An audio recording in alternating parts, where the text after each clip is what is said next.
कि ये ऑरा की खोज आपने कब स्टार्ट करी? ये तो आप जब पढ़ते पढ़ाते रहते हो, अध्ययन करते हो। अब जैसे कहते हैं छोटे बच्चे का ऑरा बहुत वीक होता है, नजर लग जाती है। बिलीव करते हो आप इस? जिस घर में ये चला आ रहा होगा हम्म। कि यदि मेरे बच्चे को किसी ने प्रेम से देख लिया, अब जैसे संत महात्मा, बाबा, पॉलिटिशियन, इनकी फैन फॉलोइंग बहुत बड़ी होती है, बहुत फॉलोअर्स होते हैं। तो ये क्या अपने ऑरा पे कुछ काम करती है, दूसरों की ऑरा को कंट्रोल करते हैं? यदि आप मेरे को मानने लग जाओगे कि मेरे अंदर कुछ है तो जो लड़के रेप कर देते हैं उनका ऑरा कैसा होता है और वो इतना नेगेटिव, इतना ज्यादा नेगेटिव हो कैसे जाता है? राक्षसी प्रवृत्ति है। आप एक मान के चलो, जिस दिन आपने पहली बार जो हमारे सेट समाज के नियम बने हुए, बॉडी काउंट एक चीज होती है सर, तो आप क्या मानते हो कि जब ये अपनी अंत होगा, जीवन के अंत पड़ाव पर होंगे, तो क्या भविष्य देखते हो इनका? देखो इसके अंदर ना एक तो फिलोसफिकल बात है। मैंने सुना है कि आत्मा मलिन हो जाती है, गंदी हो जाती है। वही मैं कह रहा हूँ, जी। इसका एक फिलोसफिकल। शिक्षा फ्री होनी चाहिए, इस बारे में आपका क्या मानना है? इसके अंदर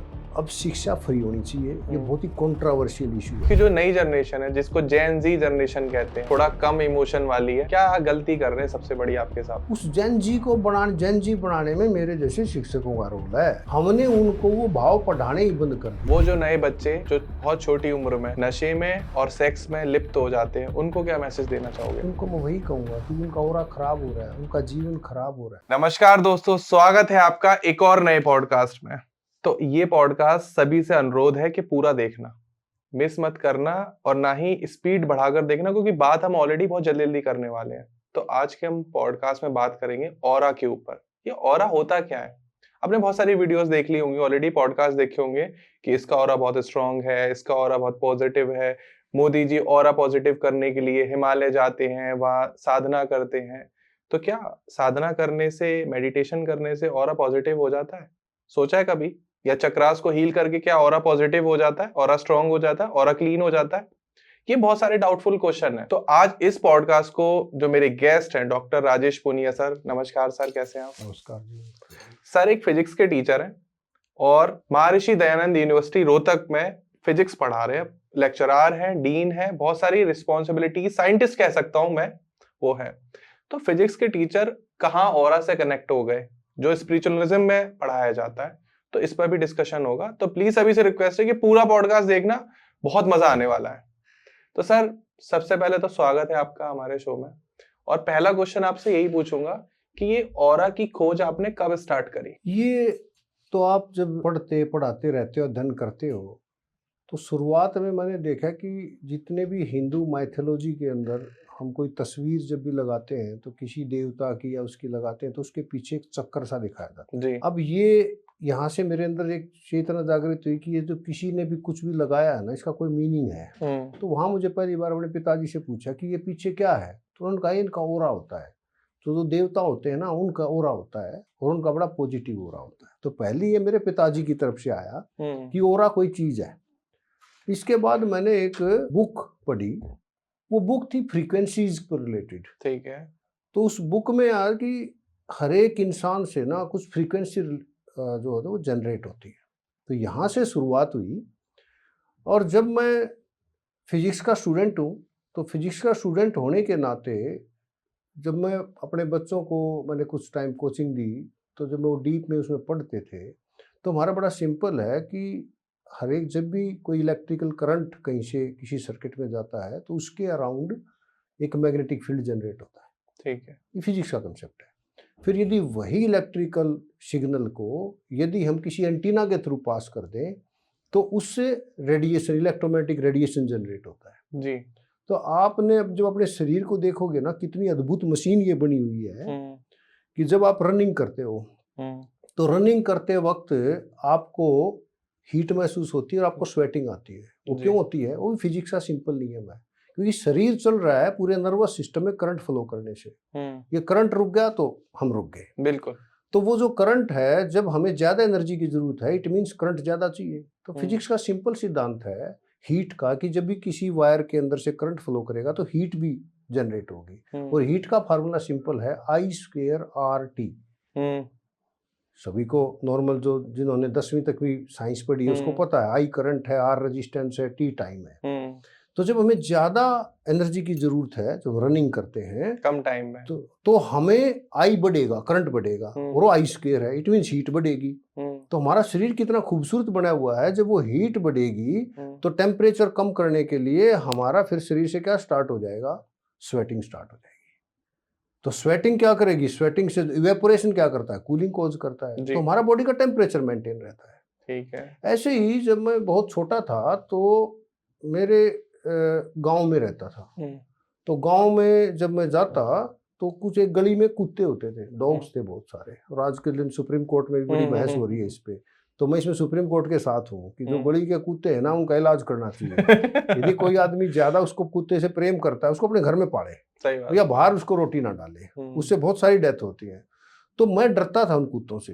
तो मेरे दादाजी ने मेरे को कहा कि बेटा, सो अच्छा कुत्ते को भी देखते ही क्या होता, जैसे वो बोला कि कुत्ते की ना आंख में मत देखना, यदि तुम आंख में देखेगा ना तो तू फिर वो कुत्ता तेरे को काटेगा। ये कैसे होता है? उस समय जो मैंने नहीं सोचा था, आज मैं उसका जवाब देता हूँ। वो भी उस कुत्ते का ओरा था, उस कुत्ते का ओरा मेरे ओरा को डिस्टर्ब कर रहा था। क्योंकि क्या होता है, यदि आप किसी डॉग के आंखों में देखने लग जाओगे तो यदि वो आपको काटने की उसमें है तो तुरंत आपके मन में डर समा जाएगा। ठीक है। और वो डर की जो पहचान है ना हमारे शरीर में, जो हम देख के कर सकते हैं, डर की पहचान सबसे ज्यादा हम आंखों में देख के कर सकते हैं। कोई आदमी आपसे इन्फ्लुएंस्ड है, उसका भी आपको भाव उसकी आंखों से नजर आता है। तो वहां से सबसे ज्यादा जो देखने की बात है वो आंखों से है। और बिलीव में हुआ भी ऐसा ही। उसके बाद में जाता तो एक तो मेरे दादाजी ने मेरे को कहा कि यदि आंखों में नहीं देखोगे तो तुम्हें कुत्ता नहीं काटेगा। तो अब मेरे अंदर एक पॉजिटिव भाव जागृत हो गया, आंखों में नहीं देखना, कि आंखों में नहीं देखना। आंखों में नहीं देखने से साथ में जुड़ गया, भी काटेगा नहीं। और जब मैं एक बार ऐसे गुजर गया तो उसने मुझे काटा नहीं। तो वहां से अब जब मैं लेटर ऑन स्टेज पे मैं पढ़ रहा था तो मुझे कि जैसे मेरे शरीर का इलेक्ट्रिकल सिग्नल हर बार चेंज होता है। हम जो भी सोचते हैं, जो भी मैं बोल रहा हूँ, ये बोल इसलिए पा रहा हूँ कि मेरा जो माइंड है वो इलेक्ट्रिकल सिग्नल जनरेट कर रहा है, वही मेरी जीभ से आ रहा है बाहर, वही मैं बोल पा रहा हूँ। तो आपका ओरा, जैसे मैंने जो अलग अलग सोचा, वो सोचते ही यहाँ से इलेक्ट्रोमैग्नेटिक रेडिएशन के थ्रू बाहर निकल गया। ठीक है। तो वो साथ साथ हो रहा है, वो हर एक आदमी के बगैर सोचे हो रहा है। तो ये ओरा है। अब जैसे कहते हैं छोटे बच्चे का ओरा बहुत वीक होता है, नजर लग जाती है, बिलीव करते हो आप इसमें? यस, मैं बिलीव करता हूँ इसमें। ये नजर लगना, ये सब जो है, नजर किसको लगती है, कैसे लगती है, इस भाव को भी आपको सोचना पड़ेगा जी। नजर उसी को लगेगी जिस घर में ये चला आ रहा होगा कि यदि मेरे बच्चे को किसी ने प्रेम से देख लिया या किसी ऐसी दृष्टि से देख लिया तो उसको नजर लग जाएगी, उसके बच्चे को पक्का नजर लगेगी। और जो इसको नहीं मानते कि नजर लग जाती है बच्चे को, उसको कभी नजर नहीं लगेगी। तो नजर के ऊपर है, ये आपके बिलीफ सिस्टम पे है कि आप मानते क्या हो। आप जो भी मानते हो ना, वो उसी का न्यूरोलॉजिकल नेटवर्क आपके माइंड में बन जाता है। ब्रेन कैसे काम करता है सर? ऑरा और ब्रेन का क्या रिलेशन है? ऑरा और ब्रेन का बिल्कुल डायरेक्ट कनेक्शन है। ठीक है। हमारा ब्रेन बेसिकली 2 पार्ट्स में है। तीन बोलते हैं सर लोग, लेकिन कि ब्रेन 3 पार्ट में होता है। वो आप हार्डवेयर की बात कर रहे हो। ओके। मैं जो बात कर रहा हूँ, जो हम, जैसे मैं हिंदू माइथोलॉजी, मैं हिंदू हूँ तो हिंदू माइथोलॉजी मैंने ज्यादा पढ़ी है। हाँ जी। बट मेरे को जैसे JNU में पढ़ने का मौका मिला तो मेरे दोस्त क्रिश्चियन भी, मुस्लिम भी, एक तो मेरा जो रूम में रहता था वो आज एक उसके अंदर फादर है। ठीक है। तो मेरे डिस्कशन होते थे उनसे। जी जी जी जी। तो यदि किसी भी माइथोलॉजी की हम बात करें, इसके बेस पे मन का भी भाव सब जगह आता है और आत्मा का भी भाव आता है। ठीक है। तो मेरा ऐसा मानना है कि जो मन है वो हमारा कॉन्शियस माइंड है। ठीक है। जो हमारी इंद्रियों के वश में चलता है जी। और जो हमारा सबकॉन्शियस माइंड है वो हमारी आत्मा है। ठीक है। और हमारे शरीर के जो मैक्सिमम काम है, जिनके बगैर शरीर जिंदा नहीं रह सकता, वो सारे सबकॉन्शियस करता है। जैसे आप सांस ले रहे हैं, अभी आप और हम बात करें, हम बातों में खोए हुए हैं जी। उसके बावजूद भी सांस लेना तो बंद नहीं हुआ ना। हाँ सर, सारे ऑर्गन काम कर रहे हैं। उसके बावजूद भी आप, मेरा दिल धड़कना तो बंद नहीं हुआ ना। ठीक है। क्या हम सोच के धड़का रहे हैं? नहीं। ये किससे जा रहा है? ये सबकॉन्शियस में प्रोग्रामिंग फिक्स है। तो आपको बेसिकली समझना, जो भी आप, मैंने जितने डिफरेंट पढ़ा, भगवान बुद्ध को, महावीर को और गुरु नानक देव जी को, सारी जो ये फिलॉसफी मैंने पढ़ी, पैगंबर मोहम्मद को, जीसस क्राइस्ट को, जिसमें भी इसमें मैंने देखा है ये सारा, इनको हम्म। पढ़ा, तो पढ़ने में यही पाया ये सारे बेसिकली जिसकी भी बात करते हैं वो जो ओरा क्लीनिंग की बात करते हैं और वो आपके सबकॉन्शियस के अंदर कमांड पहुंचाने के फार्मूले बताते हैं। ठीक है। वो फार्मूला किसी ने किसी तरीके से बता दिया और किसी ने किसी तरीके से बता दिया। अल्टीमेट गेम है जो आपका, जो आप किसी अध्यात्म की बात कर लो, आपके कॉन्शियस को सुलाना और सब कॉन्शियस में कमांड पहुंचाना और आपके बिलीफ सिस्टम को चेंज करना। अब जैसे संत महात्मा, बाबा, पॉलिटिशियन, इनकी फैन फॉलोइंग बहुत बड़ी होती है, बहुत फॉलोअर्स होते हैं, तो ये क्या अपने ऑरा पे कुछ काम करती है, दूसरों की ऑरा को कंट्रोल करते हैं? ये आपने सवाल बहुत बढ़िया पूछा है वैसे। हम्म। यदि आप मेरे को मानने लग जाओगे कि मेरे अंदर कुछ है, तो तुरंत आप मेरे ऑरा को रिचार्ज कर रहे हो। ओके। ये जितने महात्मा, किसी हर एक आदमी के अंदर ईश्वर मौजूद है, वो आपके सबकॉन्शियस के माध्यम से मौजूद है। ठीक है। तो आप हर मनुष्य है वो अपने आप को पहचान नहीं पा रहा। प्रॉब्लम ये है वो अपने आप को किसी दूसरे को डिवोट कर देता है। जब आप किसी को डिवोट कर देते हो, समर्पण कर देते हो, तो आप अनजाने के अंदर आप उसके ऑरा को पॉजिटिव कर रहे हो, रिचार्ज कर रहे हो। तो जितनी बड़ी फैन फॉलोइंग जिस बाबा की है उसका उतना ही ऑरा रिचार्ज होता है। अब मान लो कह देते हैं बाबा चमत्कार दिखाते हैं, चमत्कारी बाबा हैं, तो वो कैसे होता है फिर? चमत्कार तो आपके मानने पे है। और चमत्कार जैसे आप हर एक किसी भी धर्म के अंदर आप जाओगे ना, जिस दिन आपके सबकॉन्शियस ने किसी बात को ठान लिया, उस दिन वो काम पूरा हो जाएगा। बाबाओं के आशीर्वाद से क्या चमत्कार हो सकता है? मान लो किसी को कोई क्रोनिक डिजीज है, बीमारी है, बाबा ने हाथ रख दिया तो वो बीमारी ठीक हो सकती है? हो सकती है। क्यों हो सकती है? क्योंकि हम, यदि आप थोड़ा सा अपने शरीर को ही समझने की कोशिश करो जी। जब आपका ये शरीर बना है, कितने करोड़ों मनुष्य हैं, हर एक मनुष्य अलग है, बना एक सेल से है जी। शुरू में एक सेल थी, उस सेल के अंदर ब्लूप्रिंट है। जैसे आप अपना मकान बनाते हो, तो मकान एक आर्किटेक्ट से आप बनवाते हो, आर्किटेक्ट आपकी पूरी डिजाइनिंग देता है। मान लो आपके इलेक्ट्रिकल सिग्नल सर्किट के अंदर कोई फॉल्ट आ गया, तो उसको ठीक आप कब कर पाओगे? जब आपके पास ब्लूप्रिंट होगा। यदि मकान का आपके पास ब्लूप्रिंट नहीं है कि कहाँ पे वायरिंग है, तो आप ठीक कर पाओगे क्या? नहीं, बिल्कुल। आपको पूरा मकान ही खोदना पड़ेगा, तब ठीक कर पाओगे आप जी। और यदि आपके पास वो ब्लूप्रिंट, वो नक्शा पड़ा है कि मेरी इलेक्ट्रिकल वायरिंग ऐसे हुई है, तो तुरंत आपको फॉल्ट पता है, ये फॉल्ट इस पॉइंट पे है, तो इसके नजदीक कहाँ मिलेगा, आपको ढूंढ सकते हो। ऐसे ही हमारे सबकॉन्शियस के अंदर इस शरीर को बनाने का ब्लूप्रिंट है। ठीक है। सिर्फ उसको ये समझने की जरूरत है, जो भी हमारे बीमारी होती है, जो डिफेक्ट पैदा होता है, उस डिफेक्ट को ठीक हमारा शरीर खुद से करता है। ये फैक्ट है। वो बिलीफ, यदि किसी बाबा के चमत्कारी होने से आपने ये मान लिया कि ये बाबा चमत्कारी है, और यदि इसने मुझे आशीर्वाद दे दिया, और आशीर्वाद में भी मैं बहुत सारे बाबाओं से मिला हूँ, तो कोई कहते हैं कि यदि फलाने अमुक बाबा ने यदि आपकी कमर पे हाथ रख दिया ना, तो बस आप तो तर गए, फिर तो आपको फायदा ही फायदा होगा जी। आपकी, उसने यदि सिर पे ऐसे हाथ रख दिया तो आपकी बीमारी ठीक हो जाएगी। बेसिकली वो बिलीफ बन गया और आपके वो माइंड ने, सबकॉन्शियस ने उसको एक्सेप्ट कर लिया। तो जैसे ही किसी बाबा ने आपको आशीर्वाद दिया, आपका सबकॉन्शियस ये कहेगा कि भाई अब तो उसके अंदर कमांड चली गई कि अब तो ये ठीक होना है। ब्लूप्रिंट सबकॉन्शियस के पास ही है। अब जो बीमारी हुई है वो किस प्रॉब्लम से हुई है वो उसको ही पता है, वो अपने आप उसको रेक्टिफिकेशन में लग जाएगा, ठीक करने लग जाएगा और आप ठीक हो जाओगे। लेकिन एक डाउट है सर यहाँ, अब मैंने ये थ्योरी सुनी है कि हम रात को सोते हैं, और रात को हम सोते इसलिए हैं ताकि दिन भर में जो भी कार्यक्रम हुआ है उसे भुला सके, अपनी मेमोरी को लॉस कर सके। अगर हमें नींद ना आए तो हम पागल हो जाएंगे सब, क्योंकि जो दिन भर इतना सारा काम कर रहे हैं, बाबाओं से मिल रहे हैं, पॉलिटिशियन से मिल रहे हैं, लोगों से मिल रहे हैं। अब बाबा ने दे दिया आज आशीर्वाद, अब आज तो बहुत पॉजिटिव लग रहा है, आज ऑरा हो गया पॉजिटिव।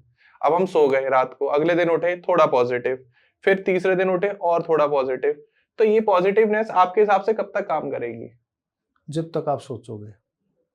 यदि आपने ये सोच लिया कि किसी ने मेरे को ब्लेस किया है, तो वो एक ही दिन काम करेगा, बिलीव मी, एक ही दिन करेगा। और आप सोते क्यों हो ये भी आपको समझना चाहिए जी। आपका सबकॉन्शियस तो कभी नहीं सोता, वो तो चलता रहता है। तो फिर वो क्यों नहीं थकता? मनुष्य ने भी सेम चीज बनाई है। यदि आप अपने कंप्यूटर को देखोगे ना, उसमें भी दो मेमोरी है, रैम और रोम। रैम क्या है, कब तक काम करती है, जब तक कंप्यूटर चलता है। हाँ जी। कंप्यूटर को हमें एसी वगैरह और बाकी उसमें की इन्वायरमेंट में रखना चाहिए, उसको बंद करने की जरूरत पड़ती है। बंद करने के बाद रैम क्या हो जाती है, खत्म। फिर दोबारा शुरू करोगे, फिर जनरेट हो जाएगी। बेसिकली कुदरत जिस ईश्वर ने अपन को बनाया है, इस पूरी सृष्टि को बनाया है, उसने इतना खूबसूरत बना रखा है कि एक जो आपका प्रोग्राम है वो लगातार चलता रहता है, वो सबकॉन्शियस है, वो आत्मा है। दूसरा मन है, इसको सोने की जरूरत पड़ती है, इसको रेस्ट करने की जरूरत पड़ती है। और इसके रेस्ट करने से आप मरते नहीं हो, आप जीवित रहते हो। तो इसीलिए कई आप देखोगे ना मेडिटेशन, अब मेरे से कई बार ये सवाल पूछते हैं, मेडिटेशन करने की सबसे अच्छी मुद्रा कौन सी है।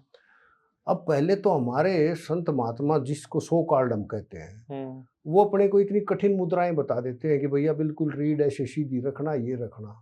मैं मेडिटेशन करता हूँ, कैन यू बिलीव मी, मैं लेट के मेडिटेशन करता हूँ। मेरे हिसाब से सबसे अच्छी मुद्रा लेट के मेडिटेशन करने की है। सो जाओ कि जब आप बिल्कुल रिलैक्स हो सकते हो, जिस मुद्रा में, जिसमें आपको किसी चीज के ऊपर ध्यान देने की जरूरत नहीं है। तो ये सारा आपका बिलीफ सिस्टम है।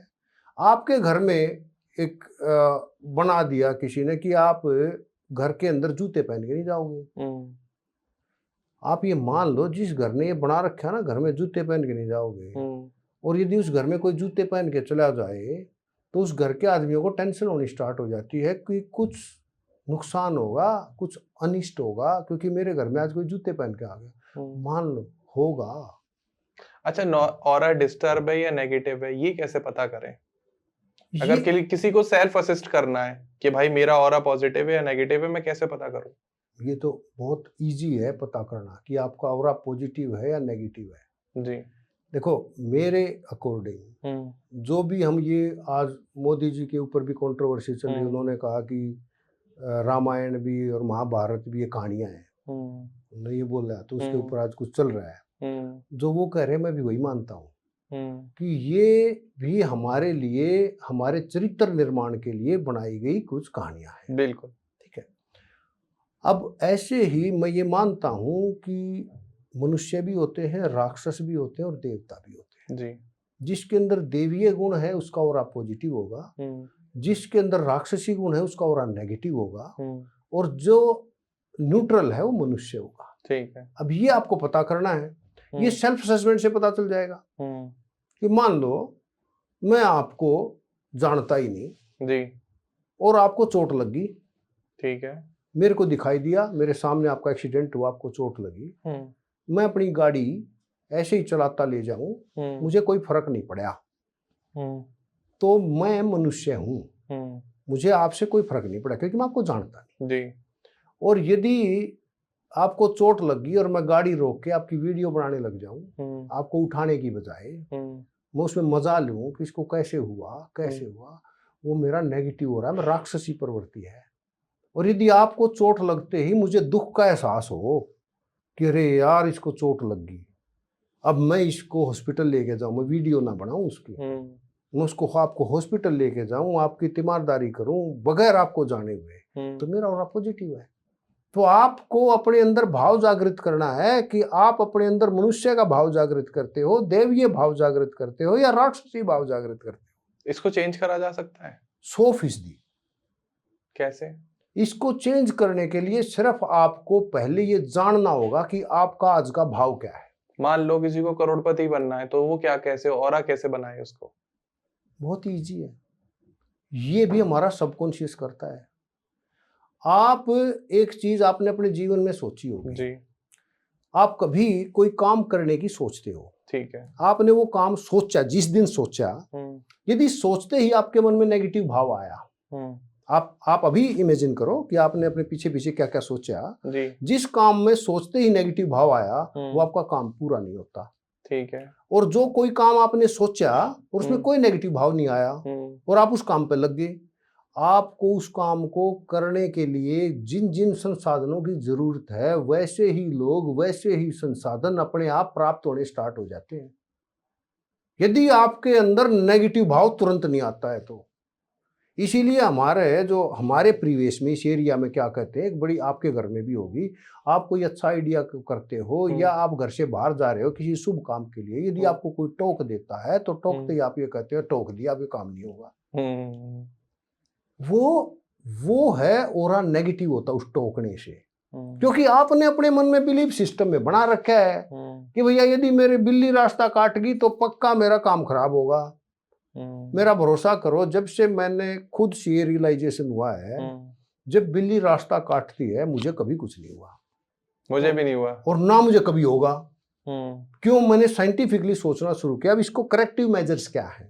करेक्टिव मेजर्स एकदम चेंज नहीं होंगे। जैसे आपने पूछा कि आप अपने ओरा को पॉजिटिव कैसे करो, आप कैसे कर सकते हो, नेगेटिव कैसे करो, पॉजिटिव। जैसे मैंने आपको एक एग्जांपल दिया, उसी एग्जांपल में यदि आपका नेगेटिव भाव है तो जैसे ही मैंने आपको बताया, आपने मेरी बात सुनी, रास्ते में किसी अनजान का एक्सीडेंट हुआ, एक्सीडेंट होते ही आपको यदि खुशी हो रही है, अच्छा लग रहा है, आप वीडियो बनाने का मन कर रहा है, तो तुरंत आप रेक्टिफिकेशन करो, अरे यार ये तो मेरा नेगेटिव भाव है, मुझे तो इसकी मदद करनी चाहिए।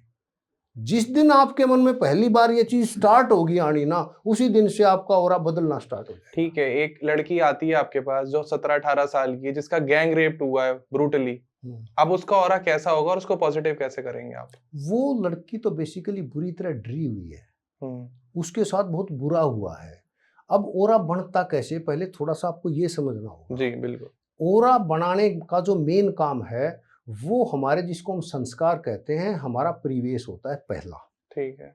दूसरा हमारा जो कॉन्शियस माइंड है कि मान लो मेरे साथ कुछ बुरा हुआ है और वो मैं किसी से शेयर नहीं करता, तो वो लगातार मेरे अंदर थॉट प्रोसेस में चलता रहेगा। जब वो मेरे थॉट प्रोसेस में चलता रहेगा तो जैसे मैंने आपको बताया कि जो भी मैं सोचता हूँ इलेक्ट्रिकल सिग्नल है, और वो इलेक्ट्रिकल सिग्नल से मेरे यहाँ से रेडिएशन निकलेगा मेरे शरीर से, और वो रेडिएशन एक्यूमुलेट होता रहेगा। जितना ज्यादा मैं नेगेटिव सोचता रहूंगा उतना ही मेरा नेगेटिव क्लाउड बन जाएगा, रेडिएशन का ज्यादा, तो मेरा ऑरा नेगेटिव हो जाएगा। ठीक है। तो इसीलिए किसी भी आप फिलोसफर से बात करोगे, और एक हमारे तो एक कहते हैं कि आपको कोई भी दुख हो तो वो किसी से शेयर जरूर करना चाहिए।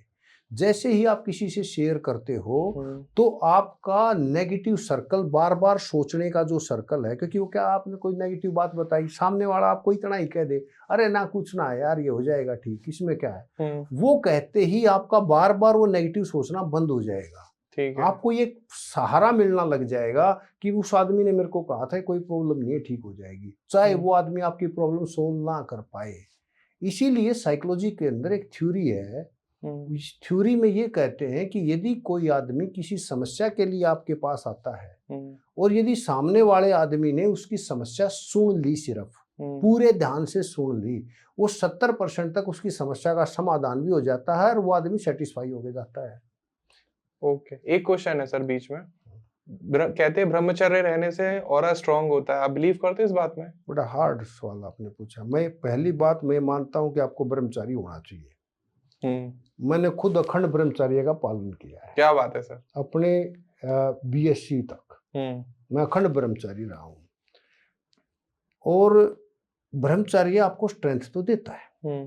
ब्रह्मचर्य आपको स्ट्रेंथ क्या देता है, यदि आप मानो जो हमारे शास्त्र लिखे हुए हैं और ये दूसरे भी कहते हैं कि हम शरीर में, हम ये मानते हैं कि जो हमारा भोजन जो पचता है, भोजन पचने के बाद हमारा रस बनता है, रस के बाद खून बनता है, खून के बाद मज्जा बनता है, मज्जा के बाद वीर्य बनता है। जी। ये साइंस भी मानती है, किसी तरीके से बढ़ता है ये सब। हाँ जी, हाँ जी। तो यदि हम उसका लॉस नहीं करेंगे, यदि लॉस नहीं करेंगे तो हमारे शरीर के अंदर बल होगा, और हमारे शरीर के अंदर बल होगा तो हम अपने आप, एक तो हमने पहला बात ये सोच ली, एक विकार से बच गए। विकार कितने टाइप के हैं यदि आप देखो तो हमारी आम भाषा में कहते हैं कि जितने भी झगड़े हैं हमारे आसपास के पूरे वर्ल्ड में, जर जोरू और जमीन के लिए झगड़े हैं, या तो पैसे के लिए झगड़ा है, या औरत के लिए झगड़ा है, या जमीन के लिए। अभी भी आप पूरे विश्व में देखोगे झगड़े इन्हीं बात के हैं। यही है सर, ठीक है ना। महाभारत रामायण भी इसी पर ही हुई, जो भी बना हुआ ग्रंथ सब इसी के ऊपर है। तो यदि आपने उसमें से एक भाव को, आपने ब्रह्मचर्य का पालन करने के लिए एक भाव पे तो कंट्रोल कर लिया, वो भाव का कंट्रोल हो गया कि आपने औरत के लिए कंट्रोल कर लिया, तो आपने एक अवगुण को जो आपके अंदर यदि मैं दूसरे किसी औरत को देख के मेरे अंदर उसके अंदर अपनी बेटी या अपनी बहन का भाव आता है पर औरत में, तो अपने आप मेरे अंदर पॉजिटिव हो रहा आ गया। तो ये इनडायरेक्ट रिलेशन है। एक तो आपको शारीरिक बल दिया, दूसरा आपने यदि वो प्रण धारण किया तो उस प्रण से आप एक बुराई से बच गए। ठीक है, उस बुराई से बच गए तो आपका ऑरा पॉजिटिव हो गया। तो इसलिए ये इनडायरेक्ट रिलेशन है। तो जो लड़के रेप कर देते हैं उनका ऑरा कैसा होता है और वो इतना ज्यादा नेगेटिव हो कैसे जाता है? राक्षसी प्रवृत्ति है। आप एक मान के चलो, जिस दिन आपने पहली बार, जो हमारे सेट समाज के नियम बने हुए हैं, जिस दिन पहली बार आपने उस नियम को तोड़ा होगा, पहली बार सोच लो अपने उसमें, उस दिन आपको बहुत दुख हुआ होगा, बहुत रेजिस्टेंस हुआ होगा। यदि आप उस नियम को बार बार तोड़ते रहोगे और उस दुख को साइड में रखते चले जाओगे, फिर आपको दुख होना बंद हो जाएगा। जैसे मैं एक छोटा सा एग्जांपल आपको देता हूं कि मान लो हमारे नियम है कि भाई रेड लाइट अपने को नहीं तोड़नी। ठीक है।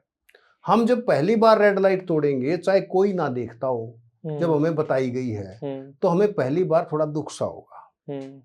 लेकिन किसी ने हमें देखा नहीं, घर में चलान नहीं आया, आप अगली बार फिर तोड़ोगे, अगली बार थोड़ा कम दुख होगा, उसके बाद वो आपकी आदत में शामिल हो जाएगा। आपको ये पता ही नहीं चलेगा कि आपने रेड लाइट तोड़ने से कोई जुर्म किया है। तो आपके अंदर प्रवृत्ति, आपके अंदर परमानेंट, आपके सबकॉन्शियस के अंदर एक सिस्टम बन गया। फर्स्ट टाइम दुख हुआ, फिर कम हुआ, फिर उसके बाद आपको अपना राइट लगने लग गया। तो ऐसे ही इन लोगों के करेक्ट करने के लिए आपको सबकॉन्शियस के फंक्शन को समझना होगा, और जिन आदमियों के अंदर इस टाइप की प्रवृत्ति है, उनकी प्रवृत्तियों को जांच के उसको रेक्टिफाई करना होगा कि तूने ये गलत काम किया है। उनको लगता ही नहीं है कि मैंने किसी का रेप करके गलत कार्य किया है। अच्छा, मल्टीपल अफेयर में आना, बार बार लड़कियों का बदलाव करना, आज इससे अफेयर है, कल उससे अफेयर है, कल किसी भाभी से है, फिर किसी आंटी से है, ऐसे लड़कों का फ्यूचर क्या है, अंत क्या है? बहुत बुरा है। बॉडी काउंट एक चीज होती है सर, तो आप क्या मानते हो कि जब ये अपनी अंत होगा, जीवन के अंत पड़ाव पर होंगे, तो क्या भविष्य देखते हो इनका? देखो, इसके अंदर ना एक तो फिलोसफिकल बात है। मैंने सुना है कि आत्मा मलिन हो जाती है, गंदी हो जाती है। वही मैं कह रहा हूँ, उसका एक फिलोसफिकल पार्ट। अब फिलोसफिकल पार्ट क्या है, जैसे मेरे से कोई पूछे तो मैं 2 गुरुओं को बड़ा मानता हूँ जी। उनको इसलिए मानता हूँ, बाकी मैं ये मानता हूँ कि बाकी तो मैंने कहानियों में सुने हैं, वो किसी ने देखे नहीं थे। ब्रह्मा, विष्णु जी, शिव जी, किसी की बात करें, हमने कहानियों में सुने, रामचंद्र जी सब। लेकिन भगवान बुद्ध को इस संसार ने देखा है जी। दूसरा गुरु नानक देव जी को देखा है। इन दोनों को मैं बहुत बढ़िया मानता हूँ।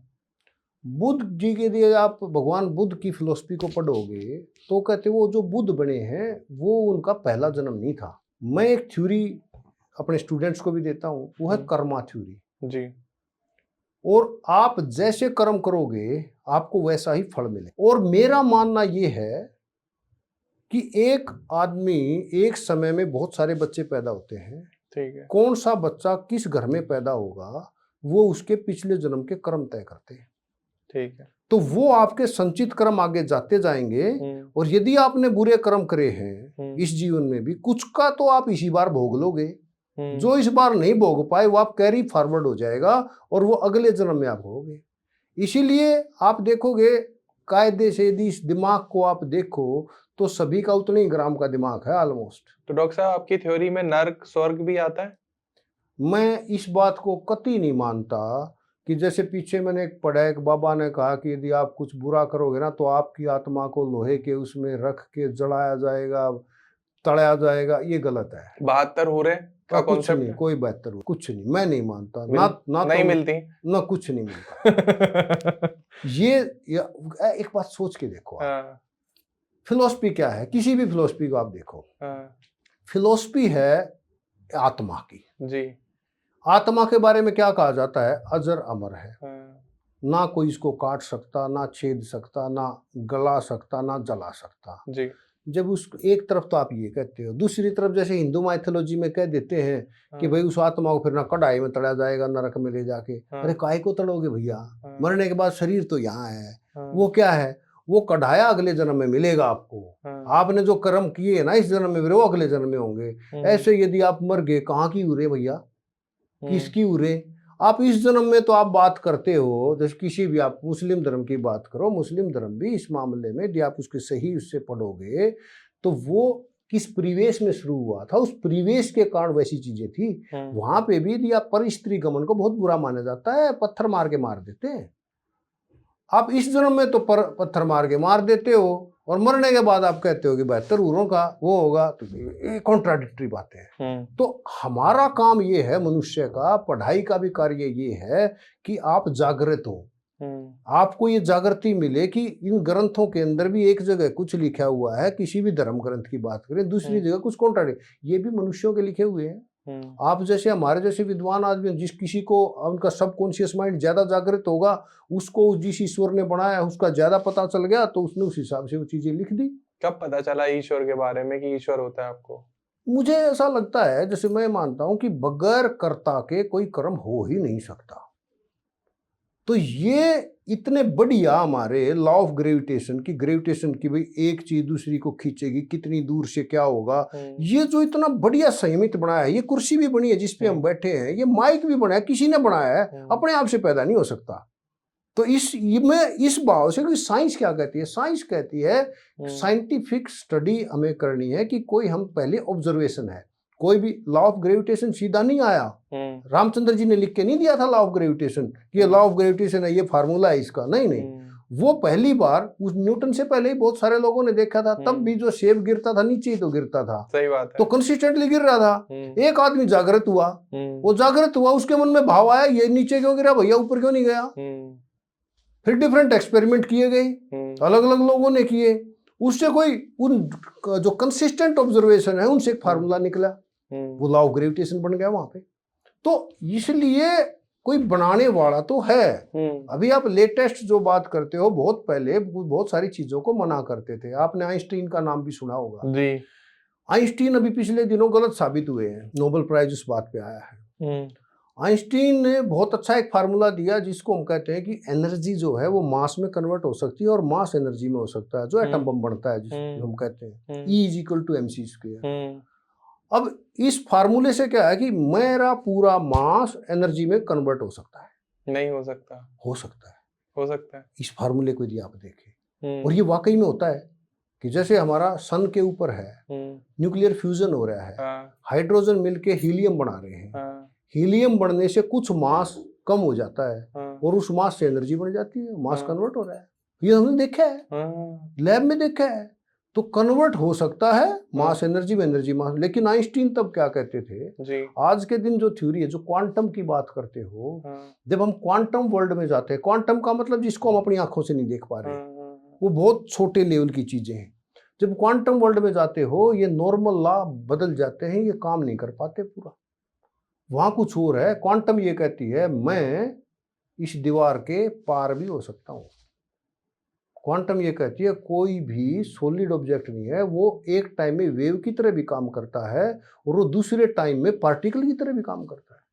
या आपके पास, मेरे पास ये जो लाइट आ रही है, क्वांटम ये कहती है कि जो लाइट आ रही है ना, ये पार्टिकल भी है इसके अंदर, एक टाइम में ये पार्टिकल की तरह काम करेगा, दूसरे टाइम में ये वेव की तरह काम करेगा। तो क्वांटम के अकॉर्डिंग वेव जब बन जाता है तो इस दीवार से बगैर इसका जंप किए मैं इसके अंदर से निकल जाता हूं, जिसको टनलिंग इफेक्ट बोलते हैं, जिस पे इस बार नोबेल प्राइज मिला है। तो आपकी फिजिक्स क्या कहती है कि जितनी आत्माएं हैं या जितने सूक्ष्म शरीर है या सबकॉन्शियस माइंड है, कहाँ रहते हैं? ये सब एक बड़े कंप्यूटर में रहते हैं।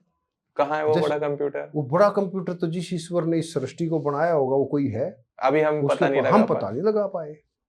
अभी आप देखो ना, आपके मोबाइल नंबर हैं, आपके जो भी मोबाइल नंबर है, वो जो 10 डिजिट का इंडिया जैसे हम नंबर देते हैं, आपने कभी उसको छू के देखा है? नहीं।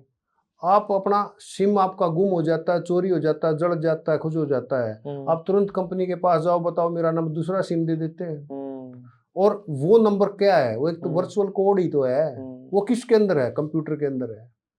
तो अभी सर आपको कंसीडर किया गया वर्ल्ड के टॉप 2% साइंटिस्ट में। तो एक तरफ आप साइंटिस्ट हैं, दूसरी तरफ आप अप्रोच कर रहे हैं कि मॉडर्न बाबा वाली कैटेगरी में जाएं, कि ऑरा पर रिसर्च करें, लोगों को मेटाफिजिक्स के बारे में बताएं, क्वांटम फिजिक्स के बारे में बताएं। तो ये कॉन्ट्राडिक्टरी बात क्यों हो रही है? जवाब तो आपने खुद दे दिया, कॉन्ट्राडिक्शन है कहाँ?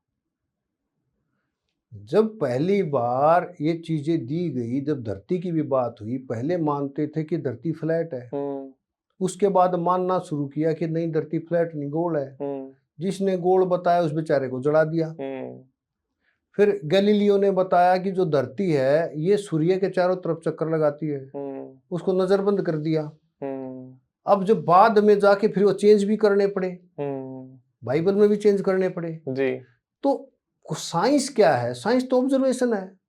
मैंने कुछ चीजों को ऑब्जर्व किया कि जब मैंने ये बैक में गया ना, मैंने अपने जीवन के अंदर जब से मेरे अंदर एनलाइटनमेंट आई, मैं चीजों को देखना शुरू किया मैंने। ठीक है। वो भाव कैसे जागृत हुआ? मैं आपको छोटी सी एक और, बिल्कुल। हम गांव में थे ना, तो हमारे गांव के अंदर शौचालय नहीं थे। ठीक है।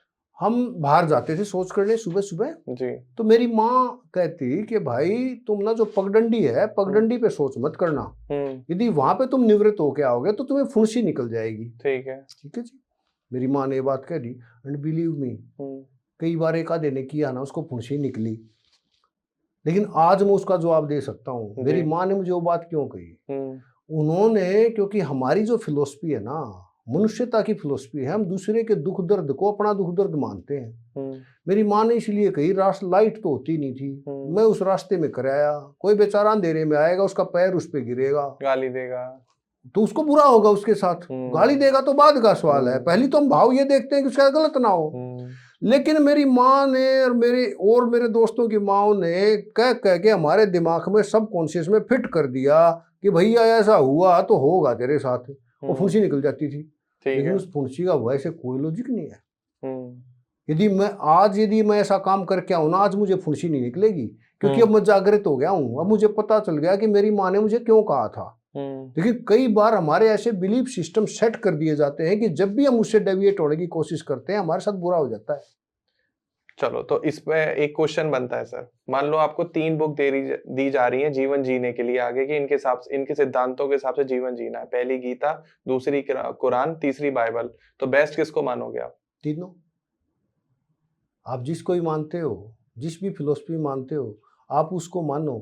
तीनों के अंदर यदि आप बात करोगे ना, मानवता की बात करिए।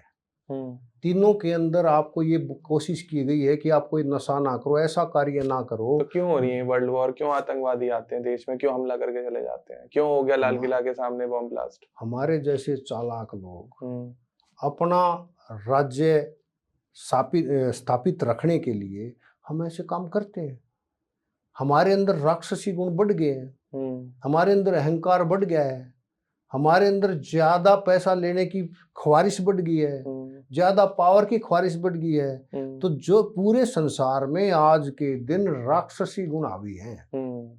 आप जहां पे भी देखोगे, आपने मैंने कोई गलत बात बोल दी, कोई बात जिसको गलत कायदे से नहीं है, मेरे को अपनी बात बोलने की आजादी होनी चाहिए। यदि मैंने वो बात बोल दी, किसी को अच्छी नहीं लगी, तो तुरंत प्रभाव से आज भाव क्या आ रहा है कि उसको पीट दो। भाव ये नहीं आ रहा, कानून का नहीं आ रहा। तो इसीलिए मैं ये कहता हूं कि हमें वर्ल्ड के अंदर जो है कानून का राज्य होना चाहिए। किसी ना ट्रंप का राज्य होना चाहिए, ना किसी और खोमनी का राज्य होना चाहिए। राज्य किसका होना चाहिए? कानून का होना चाहिए, और मानवता के कानून का होना चाहिए। अति एक्सट्रीमिज्म, जो बीच में हमारी एक वो बात रहेगी, भगवान बुद्ध ने जो बात कही थी, उन्होंने कहा था कि एक्सट्रीमिज्म जो है वो बुरा है।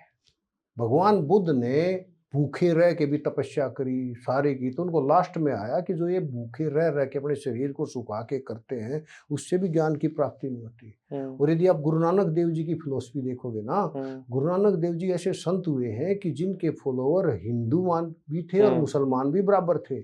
गुरु नानक देव जी ने, मैं तो आज ये कहता हूँ, यदि पूरा वर्ल्ड गुरु नानक देव जी की फिलोसफी पे चल जाए ना, तो ये झगड़े बंद हो जाए। उनकी 3 बातें थी उनकी फिलोसफी की। यदि मेन बात आप करो तो पहला वो कहते थे कि किरत कर।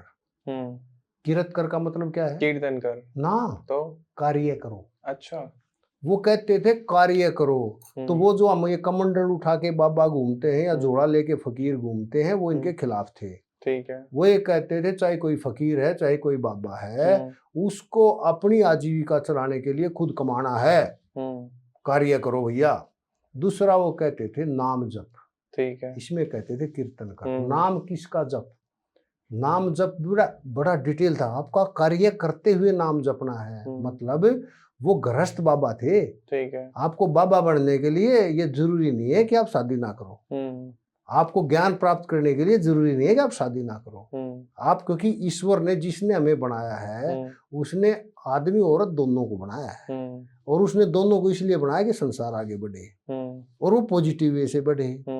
तो वो कहते थे कि आप नाम किसका जपो, आप ये ध्यान रखो, नाम जपने में बड़ा गहरा उनका भाव था कि आप ईश्वर को याद रखते, जब भी आप काम करते हो उस ईश्वर को याद रखो जिसने हमें बनाया है। ठीक है। उसने हमें किस लिए बनाया है?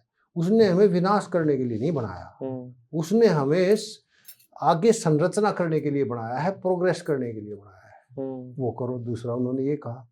तीसरा उन्होंने कहा कि भंड छकाओ। का मीनिंग क्या है? वो ये कहते हैं कि मान लो आपने कमाया और आपकी कमाई ज्यादा होगी, तो कहते हैं आपके अंदर ये भाव भी होना चाहिए, आपको लंगर लगाने चाहिए, आपको भंडारा करना चाहिए। मान लो कोई आदमी बेचारा अपाहिज है, वो कमा नहीं पाता, किसी को मानसिक रूप से कोई परेशानी है, वो कमाई नहीं कर पाता, उन सबको खिलाना भी हमारा धर्म है। तो उन्होंने कहा कि जितना आपने कमाया है ना, उसमें से आप दान देना भी सीखो। तो यदि ये तीन फिलॉसफी वर्ल्ड आज के दिन मान लेना, इससे ही सारा काम पूरा हो जाए। तो फिर मैं बीच में रोक रहा हूँ, मोक्ष की प्राप्ति कैसे होगी फिर? जब आप अपनी आत्मा पे आप निरंतर सतत अच्छे कार्य करते जाओगे जी, और आपके नेगेटिव प्रभाव खत्म हो जाएंगे, सब पॉजिटिव हो जाएगा, क्योंकि जो ईश्वर को हम मानते हैं उसको तो हम पॉजिटिव मानते हैं। तो लेना है मोक्ष, जरूरी है मोक्ष की प्राप्ति करना? मोक्ष लेना ही चाहिए, आपको पॉजिटिव कार्य करते ही रहने चाहिए। जब सारे आदमी संसार में, यहाँ पे मुझे ऐसा लगता है, जब सब पॉजिटिव कार्य करते रहेंगे या सब एक तरफ नेगेटिव हो जाएंगे, उसके बाद इस संसार का फिर से विनाश हो जाएगा। हाँ, ये साइंस ने प्रूव कर दिया है कि जो पृथ्वी है अब तक 5 बार कंप्लीट खत्म हो चुकी है, कंप्लीट। ओके। वहाँ अलग अलग कारण रहे हैं। हमारे से पहले, हम मनुष्य तो बहुत लेट आए हैं, आखिरी चरण में आए हैं। हमारे से पहले अलग अलग जीव हुए हैं। हमारे से जस्ट पहला जो देखें, जो आपके 8-10 करोड़ साल पहले की बात है, वो डायनासोर थे। तो उस समय मनुष्य की जगह डायनासोर थे, जो सबसे शक्तिशाली प्रजाति होती थी। वो भी, जो हम कहते हैं कि बाहर से कोई उल्का पिंड आया, पृथ्वी पे टकराया, पृथ्वी पे टकराने से पूरा एक धूल का गुब्बारा बन गया, और क्योंकि पृथ्वी घूमती रहती है इसलिए धूल का जो धूल है वो पूरी पृथ्वी को उसने अपने उसमें ले लिया। और सनलाइट आई नहीं, पेड़ पौधे मर गए, सारे जानवर मर गए, सब मर गया, डिस्टिंक्शन हो गया। तो ऐसे ही डिस्टिंक्शन जिसने इस पृथ्वी को बनाया, इस ब्रह्मांड को बनाया है, वो कुछ कुछ प्रयोग करता रहता है, जैसे हम मनुष्य प्रयोग करते रहते हैं। हम यही बना दी हमने। हाँ, हमने अब नया हम राक्षस लेके आए हैं। इसके अंदर दोनों हैं, दैवीय गुण भी है, राक्षसी गुण भी है। अभी एआई को आप यूज कैसे करोगे? आपने शुरू में जिस मनुष्य ने बनाया है, उसने तो एआई को पॉजिटिव काम के लिए बनाया है, पर बीच में इसके अंदर ऐसे भी लोग हैं जिनको नेगेटिव करने में मजा आता है। ठीक है। वो इसके अंदर करप्ट भी करेंगे इसके कोड को, तो करप्ट करेंगे तो मानवता के लिए नुकसानदेह होगा। चलो, यहाँ अब जैसे आप हो, अब आपने पूरा जीवन बहुत सात्विक जिया, किसी का कुछ बुरा नहीं किया, एट लास्ट आपको एनलाइटमेंट हुआ कि ठीक है, मानव जाति के भले के लिए हमें कुछ और कार्य करना चाहिए, जो कि आप कर भी रहे हैं। क्या लगता है आपका अगला जन्म कहाँ और कैसा हो सकता है? मैं तो ये चाहूंगा अगला जन्म हो ही ना। मैं तो ये चाहूंगा कि मैं इतने अच्छे कर पाऊं, कर्म कर पाऊं कि जिस मोक्ष, सो कॉल्ड मोक्ष की आपने भी बात की, कि मैं मोक्ष को ही प्राप्त कर लूं। तो वो तो ये जो सबकॉन्शियस माइंड है, जिस ऑरा की आप बात कर रहे हैं, ये आपके कर्म अगले जन्म में लेके कैरी फॉरवर्ड होके जाएंगे? 100%। यदि मैं सारे, ऐसा नहीं है जैसे आपने बहुत हार्ड स्टेटमेंट दे दी कि मैंने किसी का कभी बुरा नहीं किया है, ये स्टेटमेंट पूरी सत्य नहीं है। मेरे से भी गलतियां हुई है। मेरे से भी कुछ ऐसे कार्य जाने अनजाने में हुए हैं कि जो ठीक नहीं थे। और मुझे, लेकिन एक चीज का मुझे एनलाइटनमेंट हुई है कि यदि मेरे से कोई गलत काम हुआ है, आप मेरे से पूछ लेंगे तो मैं उसकी स्वीकृति करूंगा, मैं मान लूंगा कि हाँ ये मेरे से गलत हुआ है, और मैं आगे जीवन में गलत नहीं करूंगा। तो मैं अच्छा मनुष्य या देवीय गुण उसको मानता हूँ जिससे गलती हो जाए, उसके बाद अपनी गलती को मान ले और ये ठान ले कि आगे से मैं ये गलती नहीं करूंगा। गलती होना हम्म। बुराई नहीं है।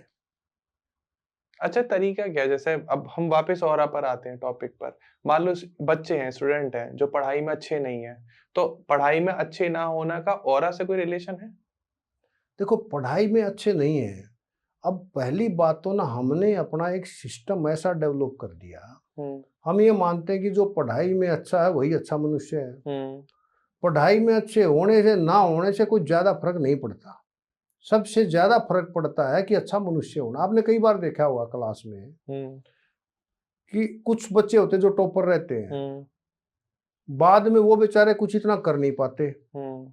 और जो क्लास में बिल्कुल निचले पायदान पे पढ़ाई में होता है वो कुछ बड़ा अच्छा बिजनेस कर लेता है। हम्म। तो आपके जीवन की सक्सेस का पैमाना आपकी पढ़ाई इकलौती नहीं है। हम्म। पढ़ाई एक कारण है, एक कारक है। हम्म। सबसे बड़ा कारण है आपका पॉजिटिव होना, आपका अपने जीवन में अपने भाव को बदलना। अच्छा, मैं डॉक्टर साहब आपसे एक क्वेश्चन और पूछूंगा। आपको क्या लगता है कि पैन इंडिया जितने भी टीचर्स हैं जो आपको सुन रहे हैं, वो क्या एक सबसे बड़ी गलती कर रहे हैं? हम सबसे बड़ी गलती ये कर रहे हैं, मैं बिल्कुल स्वीकार करूंगा इस बात को। मैं एक चीज पाता हूँ, बड़ी गड़बड़ जो चीज पाता हूँ, कि जैसे मैंने अपने पेपर नकल मार के पास किए, ठीक है। अपने टाइम में मैंने कुछ गलतियां की, हालांकि मैंने नहीं की, हम्म। मैं ये जर्नल उदाहरण दे रहा जी हूँ। जी जी। और फिर जैसे ही मैं टीचर बनता हूँ, हम्म। जब मैं नकल मारता था हम्म। तो मेरा फर्ज ये हो जाना चाहिए था कि मैं बच्चों को उसके दुष्प्रभाव बताऊं, सही बात है। और मैं ये कोशिश करूं कि बच्चों को उन बुरे रास्तों पे जाने से रोकूं। हम्म। मैं वो रोकता नहीं हूं। हम्म। कई बार मैं उन्हीं चीजों को बढ़ावा देना शुरू कर देता हूं। हम्म। ये गलत है। अब दूसरा, हमने क्या मान लिया टीचर्स ने, हम्म। हमने ये मान लिया मैं फिजिक्स का टीचर हूं ना, हम्म। तो मेरा काम सिर्फ बच्चे को फिजिक्स पढ़ाना है। हम्म। मैं अपने बच्चों से जुड़ नहीं पाता हूं, हम्म। जबकि एक टीचर का फर्ज बच्चे का निर्माण करना है, हम्म। उसको ओवरऑल अच्छा मनुष्य बनाना है। हम्म। मुझे उसको अकेली फिजिक्स नहीं पढ़ानी, मुझे उसको जीवन शास्त्र भी पढ़ाना है। इसको पढ़ाने के लिए अलग से क्लासेस थोड़ी लगेंगी, सही बात ये है। क्लास तो यही लगानी है। अच्छा, टायर 3 टायर 4 की मेंटालिटी है, मैं ये क्वेश्चन मेरा नहीं है, कि जो कुछ नहीं कर पाता वो टीचर बन जाता है, ऐसा स्टेटमेंट है। इस पर आप कितना अमल करते हैं, या कितना आपका क्या टेक है? कुछ तो ठीक ही कह रहे हैं। पर पर ये भाव बदलना पड़ेगा, जी। और ये बदलेगा खुद टीचर। मैं, आई बेट यू, हम्म। मेरा पढ़ाया हुआ हम्म। एक भी बच्चा यदि ये कह दे हम्म। कि हमारे सर ने हमें अच्छे से नहीं पढ़ाया और हमें जीवन मूल्य नहीं सिखाए और वो हमारे अमंग बेस्ट टीचर्स थे, तो फिर मेरा पढ़ाने का फायदा नहीं है। हम्म। तो सबसे पहला एक टीचर के लिए ये है कि उसको, जब मैं स्टूडेंट था, मुझे अपने टीचर के अंदर कौन सी चीज अच्छी लगा करती उसको मैं अडॉप्ट करूं। मेरा टीचर क्या गलत कार्य किया करता वो मैं अपने आप में रेक्टिफाई करूं, ठीक है। और मैं अपने बच्चों के लिए एक रोल मॉडल हूं। अब मुझे अपना आचरण, जब भी आप शिक्षक बन जाते हो तो आपको अपने आचरण में बहुत सारे परिवर्तन लाने पड़ते हैं, और क्योंकि आपका बच्चा आपको रोल मॉडल मानता है, तो सबसे पहले तो सभी टीचर्स को ये काम करना चाहिए कि उनको खुद का आचरण परिवर्तित करना चाहिए। अपने आप को उनको ये सोचना चाहिए कि किस काम करने से तुम्हारे बच्चे जो टीचर पढ़ा रहे हो तुमको वो प्रभावित होंगे, और बच्चों को इस तरीके से पढ़ाना चाहिए जैसे तुम अपने बच्चों को पढ़ाना चाहोगे। जैसी शिक्षा मैं अपने बच्चे, मैं जैसा टीचर अपने बेटा या बेटी के लिए चाहता हूं ना, मुझे जिनको मैं पढ़ा रहा हूं उनके लिए वैसा ही बनना चाहिए।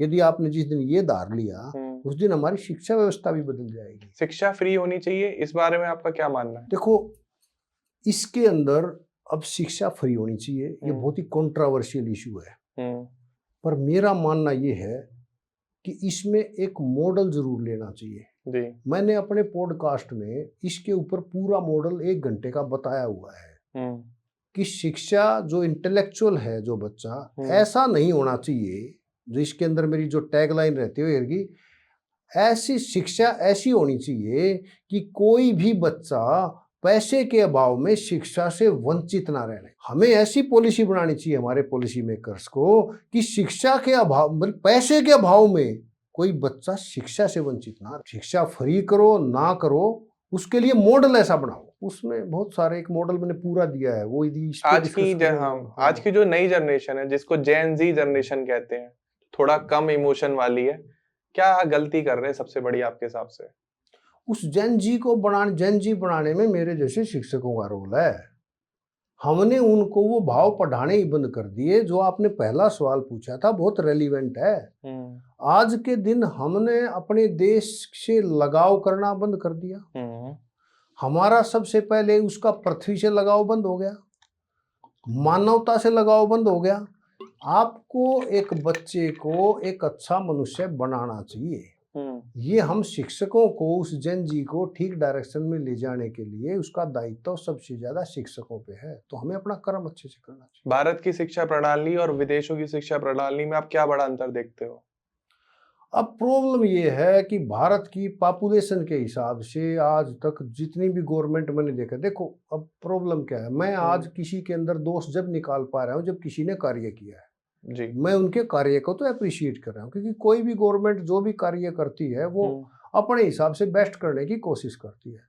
बट मेरी तरफ से एक सुझाव ये रहता है कि हम प्रॉब्लम हमारे साथ क्या है, हम यूरोप में जिसके अंदर पॉपुलेशन डेंसिटी बहुत कम है, वहाँ के लोग हमारे से पैसे में ज्यादा समृद्ध हैं जी। या हम बात चाइना की बात कर लेते हैं, वहाँ के मॉडल को हम इंडिया में थोपना शुरू कर देते हैं। ये सबसे बड़ी प्रॉब्लम है। हमारी शिक्षा कैसी नीति होनी चाहिए वो हमें डिसाइड करना है। अब दूसरा हमने क्या कर दिया, अभी जो आज के दिन चल रहा है सबसे जो बुरा जो बात चल रही है, अब हमने अमेरिका का मॉडल उठा लिया जी। अमेरिका का मॉडल है एक्सट्रीम पूंजीवाद का। वो कहते हैं भाई शिक्षा जो है ना पैसे दो, बढ़िया दो और अपनी लो। मैं तो इसको नहीं मानता। इंडिया के अंदर ना तो साम्यवाद चल सकता, ना पूंजीवाद एक्सट्रीम चल सकता। हमें तो बीच का रास्ता लेना पड़ेगा। हमें ऐसा भी करना पड़ेगा कि कुछ बच्चों के लिए तो बिल्कुल फ्री एजुकेशन करनी पड़ेगी और कुछ जो पे कर सकते हैं उनसे ज्यादा पैसा लेना पड़ेगा। स्कॉलरशिप पैटर्न लाना पड़ेगा। हमें एक मॉडल बनाना पड़ेगा ना। अब हो क्या रहा है, अब हो रहा है कि जितनी भी अच्छी यूनिवर्सिटी, जैसे मैं जेएनयू में पढ़ा, बहुत बेहतरीन यूनिवर्सिटी, अब जेएनयू के अंदर भी हम ये करें कि उसको फंड नहीं देंगे। कुछ लोगों ने दी, कुछ एंटी नेशनल एक्टिविटी कुछ बच्चों ने कर दी। इसको लेके हम पूरी जेएनयू को खत्म थोड़ी कर सकते हैं। सही बात। तो ये ध्यान हमारे नीति निर्धारण के लोगों को भी सोचना पड़ेगा कि यदि एजुकेशन नहीं दी, भारत की पॉपुलेशन इतनी ज्यादा है, यदि दिशा भ्रमित हो गए तो ये पूरे विश्व के लिए एक सोचने की बात बन जाएगी और देश गृह युद्ध में जा सकता है। तो हमें एजुकेशन प्रॉपर अपने बच्चों को देना पड़ेगा। और कोविड के बाद तो मैं एक और चीज देख रहा हूँ, सरप्राइजिंगली बड़ी खतरनाक हो रही है हमारे एरिया में। आजकल बच्चा क्लास में जाना ही नहीं चाहता। नॉन अटेंडिंग टाइप सिस्टम शुरू हो रहा है, ऑनलाइन पढ़ाना सब। उस ऑनलाइन के अंदर आप जो मैंने आपको कहा, टीचर का काम सिर्फ ये सब्जेक्ट पढ़ाना नहीं है। अब जब एक बच्चा क्लास में एक टीचर को देखता है, वो टीचर कैसा आचरण करता है, उससे उस बच्चे के अंदर मोरल वैल्यूज डलती हैं उसको देख के। जब वो वहां जाता है, वहां वो ज्यादा लोगों से, बच्चों से मिलता है, तो उनसे मिलने से वो डिफरेंट कल्चर सीखता है। वहां से उसके अंदर सहिष्णुता पैदा होती है, एक दूसरे के साथ शेयरिंग का भाव पैदा होता है। यदि हमने सबको घर में बिठा के न्यूक्लियर बिठा के एजुकेशन दे दी ना, ऑनलाइन एजुकेशन दे दी, मानवता खत्म हो जाएगी। बच्चा किसी के साथ कोई शेयरिंग करना भूल जाएगा, बच्चा एक दूसरे के बारे में सोचना भूल जाएगा, दूसरे के दुख दर्द के बारे में सोचना भूल जाएगा। तो ये जो है, इसको रोकना आज के दिन सबसे बड़ा चैलेंज है और गवर्नमेंट को इस पर ध्यान देना चाहिए। अब आप जैसे हम ऑनलाइन इसकी भी बात करते हैं कि आज के दिन हमारा कितना ऑनलाइन ट्रेडिंग को हम बहुत बढ़ावा दे रहे हैं और मुझे भी अच्छा लगता है कि मुझे दुकान पे ना जाना पड़े। लेकिन इसके कारण हो क्या रहा है, इसके कारण मानवता मरती जा रही है। सही बात है। इसके कारण मनुष्य का मशीनीकरण होता जा रहा है और हमें मशीनें तो हमने बनानी है, मनुष्य को मशीन थोड़ी बनाना है। तो हमें ये फर्क समझना पड़ेगा। बड़ी बात है सर, बड़ी बात है अगर ये कोई बात समझ ले। क्योंकि जब हम पहले दुकानों पर जाया करते थे, फिर वहां गए, उधार ले आए, कुछ बात हो गई, किसी से मिल लिए, अब किसी को लगा होगा कि मैं बहुत उधार लेता हूँ, सबसे पहले उधार ही बोल रहा हूँ, लेकिन उससे एक रिलेशन बन जाता है, एक कनेक्शन बन जाता है, उसको भी ध्यान रहता है, उसको भाई बीमार ना हो जाए, बुखार ना आ जाए, उधार दे रखा है। तो मानवता का भाव है ना, मानवता का भाव आपका है। एक दूसरे के साथ इंटरेक्शन है। और यदि हम सारा ऑनलाइन ही कर देंगे तो ह्यूमन इंटरेक्शन खत्म हो जाएगा, मशीनी इंटरवेंशन स्टार्ट हो जाएगा, और उसके ऊपर भी नहीं देख रहे। अब जैसे किसी पे अटैक करना भी, आप रिसेंट आपने वेनेजुएला का अभी देखा, वहां के राष्ट्रपति को उठा लिया ट्रम्प साहब सोते ने, हुए उठा लिया है ना। उन्होंने। अब ट्रम्प साहब ने जो उसको उठा लिया, सबसे पहले क्या किया, साइबर अटैक करके सारी बिजली काट दी। तो यदि आप पूरा 100% मशीनीकरण कर दोगे मनुष्य का ही, तो उसके बाद तो किसी भी शहर को खत्म करना, किसी भी मानवता को खत्म करना तो बहुत इजी हो जाएगा। वो तो कोई भी कर देगा। किसी के अंदर आसुरी शक्ति जागृत होगी, जैसे आजकल ट्रम्प साहब में हो रही है, तो कोई मानवता का ध्यान ही नहीं रखेगा। क्या लगता है आपको, आप और हम मिलके इस टाइप की वीडियोस पॉडकास्ट बना के कि कुछ जागरूकता ला पाएंगे? देखो, इसके लिए मैं ना एक चिड़िया की कहानी जी सुनाता जी हूँ। जी बिल्कुल। अभी जैसे आज हमारे इसको ना, अभी डिस्क्लेमर पहले दे रहा हूँ मैं, हाँ जी, हाँ जी, क्योंकि डिस्क्लेमर देने से फिर ना श्रोताओं का ध्यान उसी तरफ जाता है। बिल्कुल। तो इसका ना आज के प्रीवियस से कोई लेना देना नहीं हाँ जी, है, हाँ जी। वर्ल्ड के उससे। तो एक बहुत खूबसूरत जंगल था, और उस जंगल में सारे पशु पक्षी बहुत प्रेम से रहते थे। जी जी जी। और एक बड़ा सुंदर पेड़ था, उस पे एक चिड़िया का घोंसला था, अरे बंदर भी उसमें रहता था, बड़ी अच्छी दोस्ती होगी उनमें। तो उनमें जब तक ये टेक्नोलॉजी नहीं गई थी, जैसे आज हम बात कर रहे हैं, ऐसी जी, जी, टेक्नोलॉजी जी। नहीं थी, सब आपस में बात करते थे, हाँ मिल के जी। रहते थे। कुछ शरारती लोग आए, और उन्होंने देखा यार बड़ी शांति है इस जंगल में, तो इस जंगल को तबाह करना है। उन्होंने उसमें आग लगा दी जी। आग लगने से स्वाभाविक वो सब जीव भाग लिए जंगल छोड़ के। बंदर भी भाग लिया। तो भागते भागते उसको ध्यान आया, यार तूने अपनी दोस्त चिड़िया को तो लिया ही नहीं, कभी वो सोती हो, जल गई हो। इतने में उसने देखा चिड़िया उड़ती हुई जा रही है आग से दूर, उसको सुकून हुआ, चल यार मेरी दोस्त के पंख थे, वो तो बच गई, हम पता नहीं इस दावानल से बच पाएंगे या नहीं बच पाएंगे। इतने में देखता चिड़िया वापस जा रही है। उन्होंने सोचा हो सकता है ये चिड़िया कुछ सामान भूल गई हो, उस सामान को लेने जा रही हो। तो फिर थोड़ी देर में चिड़िया फिर वापस चली गई। तो कहा ओहो चलो बच गई। तो देखा थोड़ी देर बाद फिर से वापस आग की तरफ जा रही है, बंदर से रुका नहीं गया। उसने कहा बहन नीचे आ। तो तू क्या कर रही है, पागल हो रही है, वापस क्या कर रही है तू वापस? बोली कि भैया मैं वहाँ पास में तालाब है, उससे अपनी चोंच में पानी ला रही हूँ और अपने पेड़ पे गिरा के आ रही हूँ, मुझे आग बुझानी है। बंदर हंसा, बोला चिड़िया तेरी चोंच के पानी से क्या इस जंगल की आग बुझ जाएगी? चिड़िया ने बड़ा खूबसूरत जवाब दिया। चिड़िया बोली कि बंदर जो तू कह रहा है वो बात तो ठीक है, कि मैं जो चोंच से थोड़ा थोड़ा पानी गिरा रही हूँ इससे तो आग नहीं बुझेगी, लेकिन मेरा ये प्रयास करते हुए दो काम हो सकते हैं।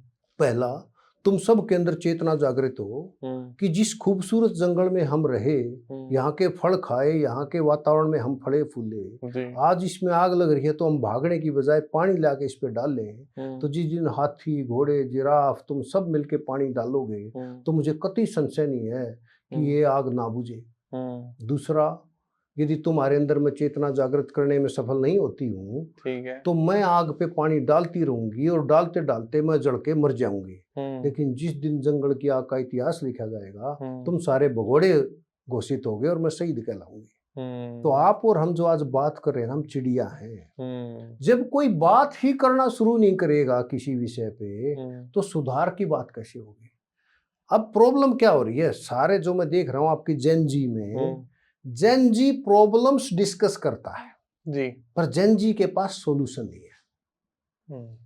आप कहीं का उदाहरण उठा लो, नेपाल का उठा लो, बांग्लादेश का उठा लो, जेन जी के पास प्रॉब्लम है, पर जेन जी के पास सॉल्यूशन नहीं है। मेरी रिक्वेस्ट सारे आपके श्रोताओं से और आज के लोगों से ये है कि प्रॉब्लम के बारे में बात करना बहुत आसान है। आप जब किसी प्रॉब्लम को डिस्कस करते हो ना, उसके साथ में समाधान भी जरूर सोच लो।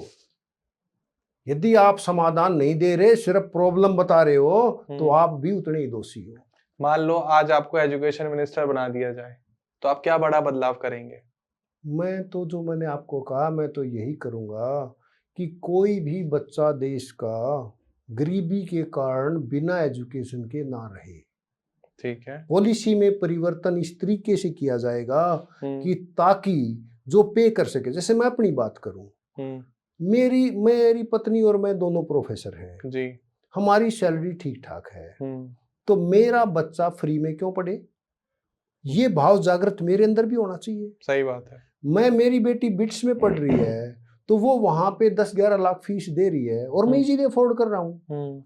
तो ऐसा हम अपने गवर्नमेंट इंस्टीट्यूट्स को ऐसा क्यों नहीं बनाते कि जो पे कर सकता है वो पे करे और एक रिक्शे वाले का बच्चा जो पे नहीं कर सकता वो फ्री में पढ़े। तो ये कोई भी एजुकेशन मिनिस्टर या कोई पॉलिसी मेकर इस तरीके से नहीं सोचता है। इसमें हमारे लेकिन सर फिर यहाँ डाउट आएगा, अब मान लो रिक्शे वाले का बच्चा आपकी बेटी के साथ पढ़ रहा है, क्या आप चाहोगे कि रिक्शे वाले का बेटा जो थोड़ा सा बैक यार्ड कल्चर से बढ़कर बड़ा हुआ है वो आपकी बेटी का दोस्त बने? बिल्कुल, ये भावना तो आपको बदलनी पड़ेगी। देखो इसी के लिए आप अभी हम देखते हैं स्कूलों के अंदर ड्रेस सिस्टम है जी। स्कूलों के अंदर काफी स्कूल आप देखोगे बस का सिस्टम है। ठीक है। क्यों है वो सिस्टम?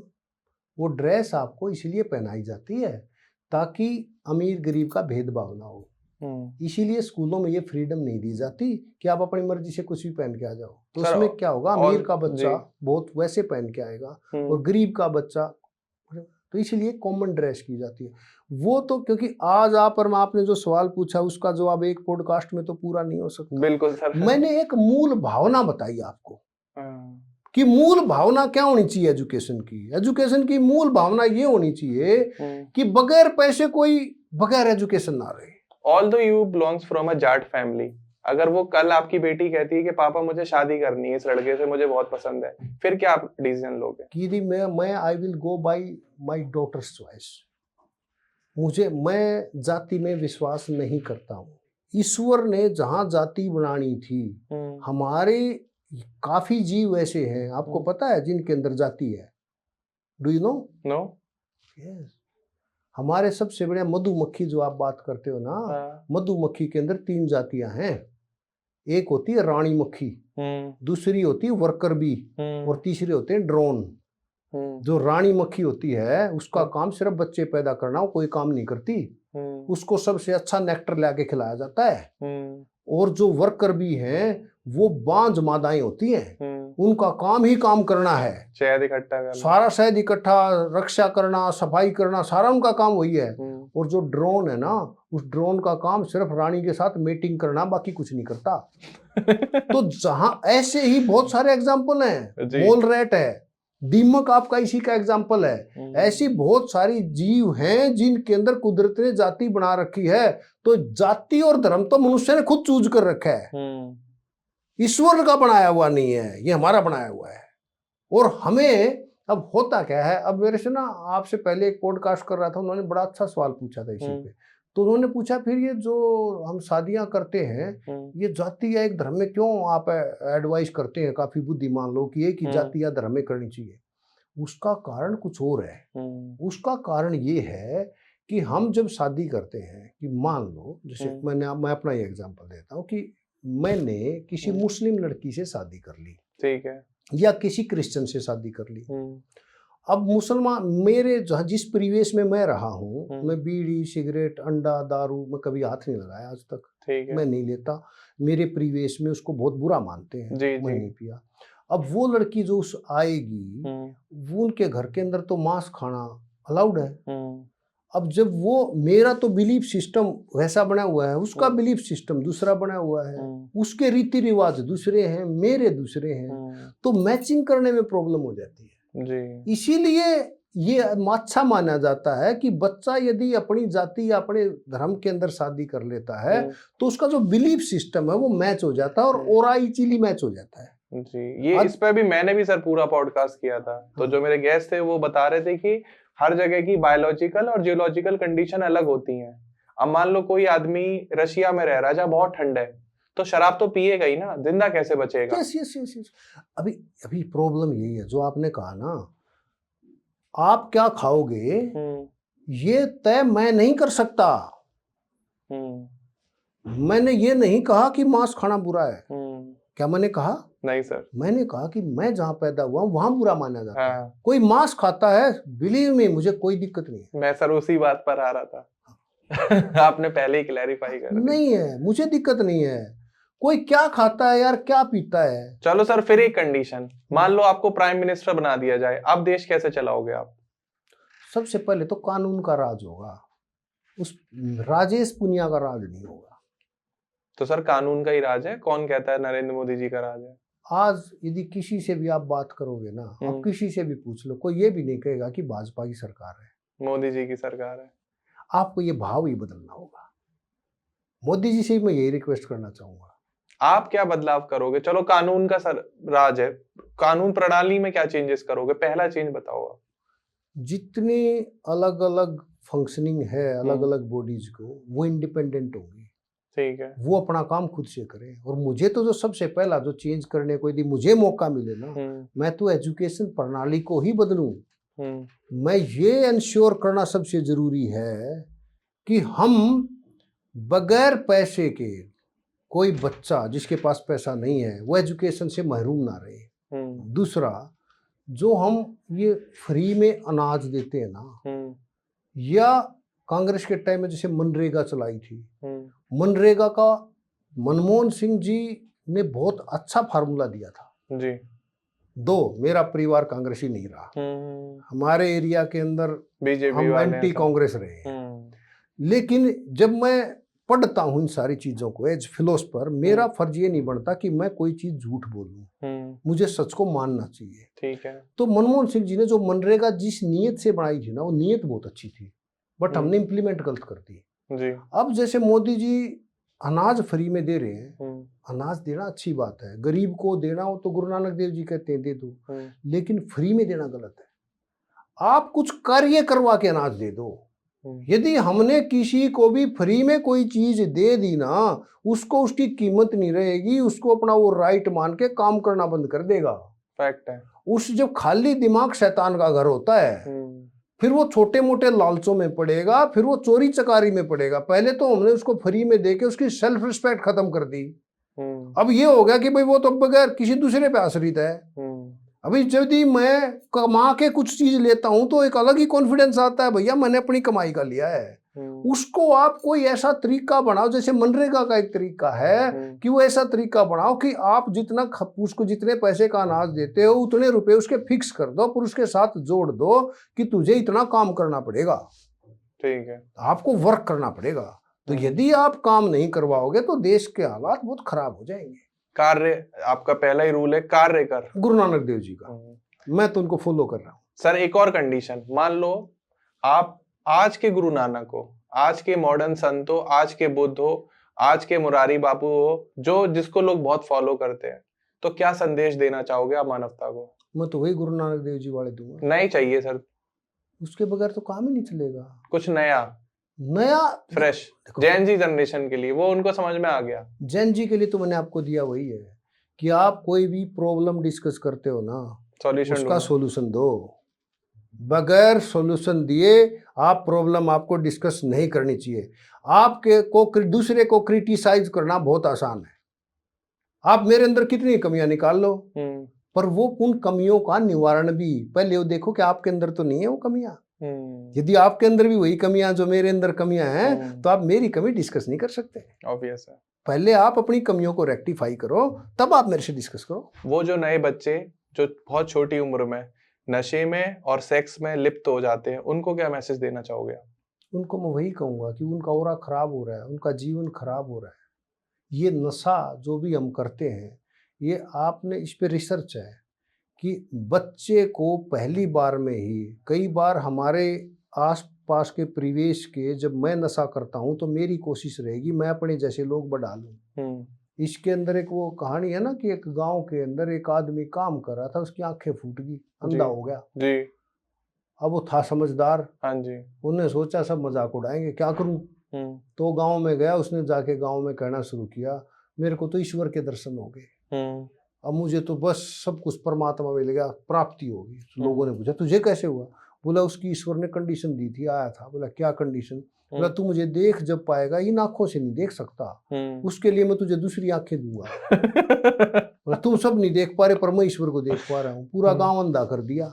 तो ये एक मानव स्वभाव है कि यदि मैंने नशा शुरू कर दिया ना, मैं सबका करवा के रुकूंगा। तो और मैं बच्चों को एक बात बताना चाहता हूँ, साइंस को पढ़ो थोड़ा सा। आपको नशे में होता क्या है, मैंने जब इसको पढ़ा कि मान लो मैं हेरोइन को एक बार चख लेता हूँ, तो मेरा जो माइंड को जो खुशी का लेवल है ना, जो खुशी के हार्मोन है नॉर्मल से 400 गुना ज्यादा होते हैं। तो आदमी उस आनंद में चला जाता है। फिर ये डोपामीन हाई हो जाता है। हाँ, फिर ये मन जो है ना, ये फिर ये दोबारा उसी खुशी में रहना चाहता है।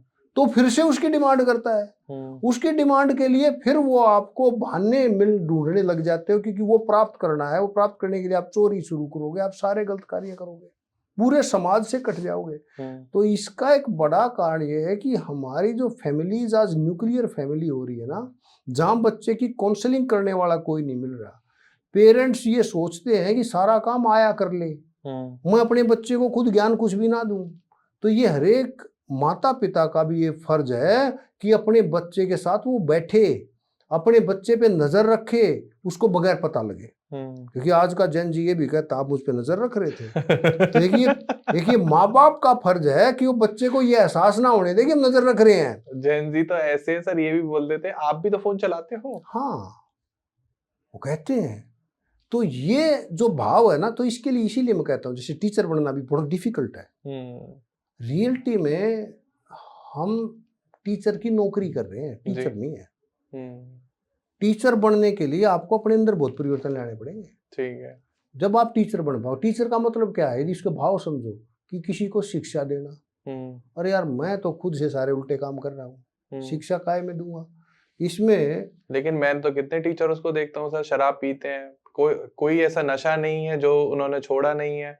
और थोड़ा सा और आगे जाऊं, आप भी गुरु हैं, जो जिन बच्चों को पढ़ा रहे हैं उनसे उनके रिलेशन भी होते हैं, आए दिन ऐसा न्यूज में आता रहता है। नहीं, आप झूठ नहीं बोल रहे, आप ठीक कह रहे हैं। मैंने कब कहा? मैंने तो पहले ही कहा कि हम टीचर की नौकरी कर रहे हैं, टीचर नहीं है। असली गुरु का मतलब क्या है आपके हिसाब से? असली गुरु का मतलब है मार्गदर्शन देना, एनलाइटनमेंट करना, बच्चे को उस भाव में पहुंचाना। अब एक और जैसे आपको एक सवाल मेरे से पूछना चाहिए था, इस उसमें अक्सर उसमें पूछते हैं, जैसे हम जब जॉब में आते हैं तो हमारे भी ना फैकल्टी डेवलपमेंट प्रोग्राम करवाते हैं। तो उसमें कई लोग आते हैं, कहते हैं कि आपको खुश रहना चाहिए, उसके बहुत मैनेजमेंट सिखाते हैं। और बिलीव मी, कभी उसका कोई आउटकम नहीं। मैं आपको सिर्फ एक लाइन बताऊंगा, यदि आप वो लाइन कर लोगे तो आपके जीवन के सारे दुख खत्म हो जाएंगे, आप खुशी को प्राप्त करना शुरू कर दोगे। सिर्फ एक लाइन पे हम और सारे भय खत्म हो जाएंगे। भरोसा करो, मेरे अंदर के लगभग भय खत्म हो चुके हैं, पूरे खत्म नहीं हुए, लगभग भय खत्म हो चुके हैं। वो एक वाक्य से खत्म हुए हैं। वो वाक्य है, यदि मैं किसी का बुरा नहीं करता तो इस कायनात में कोई शक्ति नहीं है जो मेरा बुरा कर पाए। इसके लिए करना क्या पड़ेगा? पहला भाव इंपॉर्टेंट है, किसी का बुरा नहीं करना है। पहले आपको उस कुदरत को समर्पित करना पड़ेगा। और दूसरा, जो बहुत सारी मेरी फिलॉसफी डेवलप हुई है, बहुत सारा वो देखा है, ये आपके पास ये ज्ञान अपने आप आना शुरू हो जाएगा। किसी से सुनने की भी जरूरत नहीं है, वो अपने आप आएगा, आपको अपने आप पता चलने लग जाएगा। और आज मैं पढ़ रहा था, मेरे को बहुत खूबसूरत बात लगी। एक दूसरा, एक वैज्ञानिक होने के नाते, एक शिक्षक होने के नाते, एक दूसरी है कि मैं कभी भी, मैं अपनी तरफ से, और मैं दर्शकों से भी यही रिक्वेस्ट करूंगा कि वो भी करें, कभी भी किसी दूसरे का क्रेडिट चुराने की कोशिश मत करो, वो किसी भी भाव में हो। बड़ी बात है, क्योंकि आज जीवन में हो क्या रहा है, जीवन में प्रगति करने के दो रास्ते हैं। एक रास्ता सतत अभ्यास करो, अच्छे कार्य करो, धीरे धीरे उसमें धीरे धीरे बढ़ोगे, लेकिन उसमें जो आपकी ग्रोथ है ना, वो सस्टेनेबल ग्रोथ है, कभी नीचे नहीं गिरोगे। दूसरा है, आपके रेस में जितने सारे लोग हैं उन सब की बुराइयां ढूंढो, बुराइयां पैदा करो, उन सबको बुरे बना दो, आप तो अपने आप अच्छे हो जाओगे। आज विश्व इस रास्ते पे जा रहा है, अपनी बुराई नहीं देख रहे, दूसरे के अंदर झूठी बुराइयां पैदा करना है और वो बुराइयों का प्रचार करना है ताकि आप अच्छे लगने लग जाओ। तो ये रास्ता आपको बदलना है, आपको इस पे नहीं जाना है। आपको वो कार्य करने हैं जो ईश्वरीय कार्य है, जिससे दूसरों को, जिससे मानवता का भला होता है, पीड़ा कम होती है, दुख दर्द कम होते हैं, आपको लोभ लालच ये सब कम करने पड़ेंगे। क्या बात है। तो डॉक्टर साहब आपसे बात करते करते मतलब समय कहाँ बीत रहा है ये तो मुझे समझ में नहीं आ रहा। हो सकता है कि हम 8-9 घंटे भी चर्चा करते रहे मानवता के ऊपर और ये एंडलेस टॉपिक है। लेकिन आज के हमने इस पॉडकास्ट में बात करी ऑरा के ऊपर। सबसे पहले तो आपने ऑरा के ऊपर समझा होगा कि ऑरा होता क्या है। फिर ऑरा क्लीनिंग के ऊपर हमने बात करी, अच्छे भाव लेकर आओ, कार्य कैसे करना है, कर्म कैसे करना है, जेन जी जनरेशन को आगे कैसे लेकर जाना है, टीचर्स को, गुरुओं को किस तरीके से बिहेव करना है, पेरेंट्स को किस तरीके से काम करना है, पॉलिटिशियन को, बाबाओं को, संतों को क्या मैसेज देना है। एंड डॉक्टर साहब थैंक यू सो मच, आप आए। और आप सभी लोगों का धन्यवाद जिसने भी ये वीडियो पॉडकास्ट यहाँ तक देखा है। बहुत बहुत शुक्रिया अपना कीमती समय में देने के लिए। इस वीडियो में आपको लगा हो कि हमने कोई गलती करी है तो कमेंट सेक्शन में आप जरूर बताना, या कोई सुझाव देना हो आपको तो वो भी आप कमेंट सेक्शन में बता सकते हैं। और अगर आप डॉक्टर साहब से जुड़ना चाहते हैं, कोई आपके मन में सवाल आ रहा हो, आपको कोई पेरेंटिंग काउंसलिंग करानी हो, अपने बच्चे से बात करानी हो, तो सर की आपको डिटेल डिस्क्रिप्शन में मिल जाएगी। बाकी वीडियो को लाइक कर देना, शेयर कर देना, चैनल को सब्सक्राइब कर देना। फिर मिलते हैं एक नए वीडियो में, एक नए पॉडकास्ट में। तब तक के लिए नमस्कार, राधे राधे।